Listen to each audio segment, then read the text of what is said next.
నాటికి జులై నాటికి రాష్ట్ర వ్యాప్తంగా సంజీవని ప్రాజెక్ట్ అమలు చంద్రబాబు. సో మనం చూసుకుంటే మెరుగైన ఆరోగ్యం కోసం అందరూ ఉద్యమంలా కృషి చేయాలని ముఖ్యమంత్రి చంద్రబాబు పిలుపునిచ్చారు. సంజీవని ప్రాజెక్టును జులైలోగా రాష్ట్రం అంతా అమలయ్యేలా చూడాలని చెప్పేసి అధికారులకైతే రాష్ట్ర ప్రభుత్వం ఆదేశాలు జారీ చేసింది.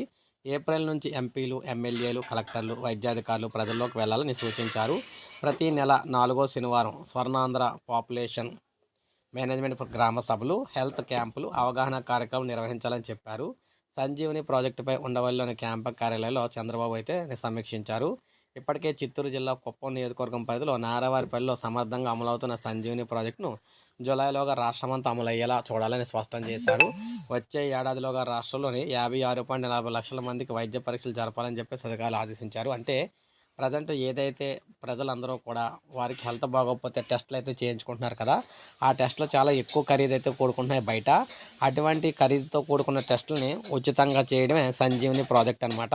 సో ఈ ప్రాజెక్టు ద్వారా రాష్ట్రంలోని ఎవరికైతే ఈ టెస్టులు అవసరమవుతే వారందరూ కూడా ఉచితంగా టెస్టులు చేయడానికి అయితే రాష్ట్రం అంతా అమలు అయితే చేస్తామని చెప్పేసి జులై కల్లా అన్ని అమలు చేస్తామని చెప్తున్నారు. ఇది గుడ్ న్యూస్ అని చెప్పుకోవచ్చు. ఎందుకంటే వేలకు వేలు అయితే టెస్టులకు అయితే డబ్బులు అవుతాయి అనమాట. ఆ టెస్టులకు డబ్బులు లేకుండా ప్రభుత్వం అయితే ఈ నిర్ణయం అయితే తీసుకుంది. సో ఇది అప్డేట్. ఒక లైక్ చేయండి, సబ్స్క్రైబ్ చేసుకోండి మన ఛానల్.